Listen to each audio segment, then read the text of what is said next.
హాయిని మరిచిపోదు మనసు. ఒదిగి ఉండి నీ వాకిటిలో బదులు కోరి నే నిలుచున్నా. దారి తెలియని చీకటిలో వెలుగు చూసి కాదంటానా.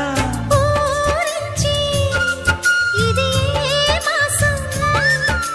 ప్రేమించే ప్రతి గుండెను అందెల సందడి చేసే హేమంతం ఇది. మన సొంతం అయినది. కిలకిల నవ్వే కోయిల కోసం వచ్చింది మధుమాసం. మిలమిల మెరిసే చంద్ర